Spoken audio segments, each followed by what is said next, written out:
Patparganj seat से भगोड़ा साबित हो चुके हैं। पटपड़गंज सीट से मनीष सिसोदिया भाग चुके हैं और जहां से लड़ेगा चुनाव केजरीवाल, वहां से डॉक्टर मुनीष देंगे चुनावी ताल। 14 महीनों से सड़कों पर बैठे कि आप उस वक्त इस फर्जीवाल की जमानत जब्त करवाए। संतलाल चावेरी जी ने कहा, तख्त बदल दो, ताज बदल दो, फर्जीवाल का राज बदल दो। तख्त बदल दो, ताज बदल दो, फर्जीवाल का राज बदल दो। मैं ये कहना चाहता हूं कि तख्त बदलने की प्रक्रिया भाइयों बहनों शुरू हो चुकी है।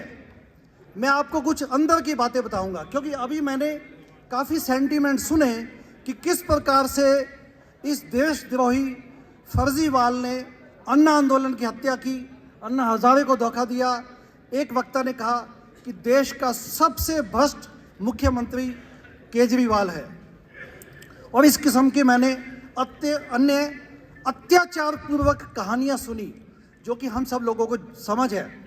आप कॉन्ट्रैक्चुअल जॉब्स को देख लीजिए, क्योंकि मैं अन्ना आंदोलन के माध्यम से शिकागो अमेरिका से वापस आया था अपनी मेडिकल कैरियर छोड़ के, और आम आदमी पार्टी जब बनी मैं उसका एक अभिन्न हिस्सा था। और 2014 के जो इलेक्शंस हुए थे, जो 2015 में हुए अंततः फरवरी में, आज से लगभग 10 साल पहले, तब एक मुख्य प्रॉमिस ये किया गया था कि हम कॉन्ट्रैक्चुअल एम्प्लॉयज़ को परमानेंट करेंगे। और जैसी सत्ता में हम लोग आए, आज मैं आम आदमी पार्टी का हिस्सा नहीं हूँ, स्पष्ट कर दूँ, तब जब हम सत्ता में आए तो मैं स्वास्थ्य मंत्री सत्येंद्र जैन जी के साथ हेल्थ एडवाइज़र था। पहले दिन से ही जैसे हम लोगों ने सचिवालय में कार्यभार संभाला, पहले दिन से लोग इस आशा में आने लग गए हमारे पास कि ये लोग तो वास्तव में सत्ता परिवर्तन के माध्यम और व्यवस्था परिवर्तन करने आए हैं। तो वो हमारे पास आने लग गए, हॉस्पिटल एंड इंडस्ट्री से आने लग गए, परिवहन डिपार्टमेंट से, गेस्ट टीचर्स, सब लोग आने लग गए कि अब हमें आप रेगुलराइज कीजिए। और साथियों, 10 साल हो चुके हैं। गेस्ट टीचर्स को ले लीजिए, डीटीसी एम्प्लॉयज़ को देख लीजिए, बस मार्शल्स की समस्या आपने सुनी है। पिछले 14 महीनों से सड़कों पर बैठे। और उसी प्रकार से हेल्थ डिपार्टमेंट में जो भी कॉन्ट्रैक्चुअल एम्प्लॉयज़ हैं, नर्सेज, डॉक्टर्स, पैरामेडिकल एम्प्लॉयज़, उन सब की हालत त्यों की त्यों है। और गेस्ट टीचर्स भी सड़कों पे हैं, जैसा मैंने पहले कहा। और सफाई कर्मचारियों को, सफाई वॉरियर्स का जो प्रॉमिस दिया गया था, सारे झूठे उन वादों पे इन्होंने बिल्कुल काम नहीं किया। अब अंदर की बात यह है, और इस बात की पुष्टि इस बात से हो जाएगी कि कल जो सेकंड लिस्ट अनाउंस की गई है आम आदमी पार्टी की, उसमें डिप्टी सीएम पटपड़गंज सीट से भगोड़ा साबित हो चुके हैं। पटपड़गंज सीट से मनीष सिसोदिया भाग चुके हैं और इन्होंने जंगपुरा को पकड़ा है। मैं ये कहना चाहता हूं कि केजरीवाल जी, आप कब अनाउंस करोगे अपनी सीट? क्योंकि अंदर की कहानी ये है कि केजरीवाल नई दिल्ली विधानसभा, जहां पे आज आप खड़े हैं, यहाँ पे आज ये जहां पे आप बैठे इस सभा में, ये नई दिल्ली विधानसभा असेंबली कॉन्स्टिट्यूएंसी 40 में आता है। और पिछले 3 महीने से मैं भारतीय लिबरल पार्टी के माध्यम से डॉक्टर मुनीष रायजादा अपनी टीम के साथ दर दर जाके डोर टू डोर कैंपेनिंग किए जा रहे हैं। और वहाँ पर आप चाहे झुग्गी झोपड़ी क्लस्टर्स में जाएं, चाहे आप मल्टी स्टोरीड अपार्टमेंट बिल्डिंग में जाएं, चाहे आप गवर्नमेंट एम्प्लॉयज़ से बात कीजिए, चाहे आप वाल्मीकि कम्युनिटी में जाएं, सब जगह एक ही सेंटीमेंट आता है।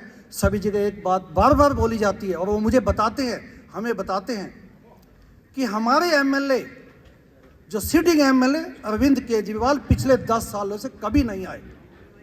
आप बीके दत्त कॉलोनी जाइए, बीके दत्त कॉलोनी जोर बाग के पास है, K87, जो कि आम आदमी पार्टी का दिल्ली असेंबली का ऑफिस होता था, 10 साल पहले वो लिया गया था। वहाँ पे आप जाइए, वहाँ पे ताले लगे मिलेंगे आपको। लेकिन आप बी ब्लॉक में, B as in Bombay, B block 105 में आइए, भारतीय लिबरल पार्टी के माध्यम से न जाने कितने कार्यकर्ता अपने अपने लेवल पर आए हुए हैं। क्योंकि हमारी जो लड़ाई है नई दिल्ली विधानसभा से, हमने कहा था कि जहाँ से लड़ेगा चुनाव केजरीवाल,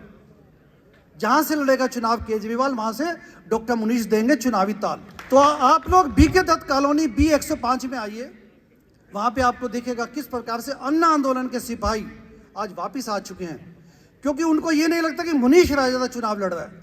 उनको ये लगता है कि अन्ना आंदोलन को 14 सालों से, साथियों फरवरी के बाद फरवरी 2025 में चुनाव है, अप्रैल 2025 में अन्ना आंदोलन के 14 साल हो जाएंगे। पिछले 14 सालों से अन्ना आंदोलन की जो आकांक्षा थी भ्रष्टाचार मुक्त भारत बनाने की, एक स्ट्रॉन्ग एंटी करप्शन बिल लाने की, जिसको उस वक्त जन लोकपाल बिल बोला गया था, वो 14 सालों से वनवास में खड़ा है। आप सभी का फर्ज बनता है कि वोट के माध्यम से फरवरी 2025 में नई दिल्ली विधानसभा से अरविंद केजरीवाल की जमानत जब्त करवाकर इस जो अत्याचार और धोखाधड़ी और देश के साथ और अन्याय हुआ है उसका क्लोजर ये होगा, उसकी जस्टिस ये होगी कि आप उस वक्त इस फर्जीवाल की जमानत जब्त करवाएं। It's not a personal ballot, it's not a personal ballot. देश के साथ व्यवस्था परिवर्तन के नाम पे, संपूर्ण क्रांति के नाम पे धोखा हुआ है। और ताकि और लोग अब ये भी कहने लग गए हैं कि जो बाबा खड़क सिंह की स्टोरी है उनको अक्सर याद आती है। तो 2025 में जो आप ये बदला लेंगे उसके माध्यम से पूरे देश में आवाज जाएगी कि अल्टीमेटली सत्यमेव जयते और झूठ के पांव नहीं होते। साथियों, अंदर की बात यह भी है कि पिछले 10 सालों में न केवल अरविंद केजरीवाल नदारद है अपनी विधानसभा से एज ए MLA, न केवल नदारद है, उन्होंने LAD फंड का, जो MLA local area development fund होता है, जो कि दिल्ली में पिछले कुछ समय पहले 10 करोड़ से बढ़ाकर 15 करोड़ किया गया, उसको भी आपके इस विधायक ने नई दिल्ली विधानसभा में प्रयोग नहीं किया। जबकि आप जाएंगे तो देखेंगे जॉब्स की कमी है, नलकूपों की कमी है, जे क्लस्टर्स में जाएंगे, काफ़ी ऐसे अन्य विकास के काम जो कि इस विकास फंड से, MLA लेड फंड से किए जा सकते थे, इन्होंने नहीं किए, क्योंकि इनको अपनी कॉन्स्टिट्यूएंसी की कोई चिंता नहीं थी। और अभी भी पद यात्राएं दूसरे इलाकों में किए जा रहे हैं ये महाशय, लेकिन नई दिल्ली विधानसभा में आने की इनकी हिम्मत नहीं है। इसके साथ साथ जो अन्य बात मैं बताना चाहता हूं आपको, जो मीडिया कभी नहीं दिखाएगा आपको, सुनीता केजरीवाल, अरविंद केजरीवाल की धर्म पत्नी सुनीता केजरीवाल और अरविंद की बेटी, वो दबे पांव नई दिल्ली विधानसभा में आते हैं, क्लस्टर एरियाज में जाते हैं और वहाँ पे सोचते हैं, जाके देखते हैं 1-2 परिवारों में बैठ के कि मामला क्या है। Arvind Kejriwal is refusing to come, लेकिन उनकी वाइफ आती है बेटी के साथ और वहाँ पे दबे पांव छुपी हुई आती हैं और छुपे हुई उन क्लस्टर एरिया से निकल जाती है। ये फीडबैक हमें लगातार मिल रही है, क्योंकि पिछले 2-3 महीनों से, जैसा मैंने कहा, हम लगातार डोर टू डोर कैंपेनिंग के माध्यम से दिल्ली की जनता तक पहुंच रहे हैं। और इसके साथ साथ मैं ये कहना चाहूँगा कि दिल्ली में अरविंद केजरीवाल का जो किला था, जिसको झूठ का किला कहा जाता है, उसकी ईंट अभी से निकल चुकी है।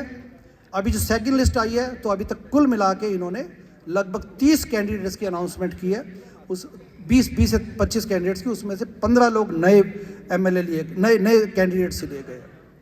तो साथियों, अपने पास बहुत सुनहरी मौका है। राष्ट्रीय भागीदारी मोर्चा के माध्यम से भारतीय लिबरल पार्टी इसका समर्थन करती है, इस मोमेंट का, और अभी हम सब लोग मिलकर अगले 2 महीने में काया पलट कर सकते हैं। और भारतीय लिबरल पार्टी एवं राष्ट्रीय भागीदारी मोर्चा इस बात को सुनिश्चित करेंगे कि चोरों के चोर को मारने के साथ साथ बाकी 70 सीटों पर अन्य पार्टियों के जो विधायक हैं उनको हम डिफीट करेंगे और जनता की सरकार बना के एक नई आगाज को आगे बढ़ाएंगे। थैंक यू, धन्यवाद।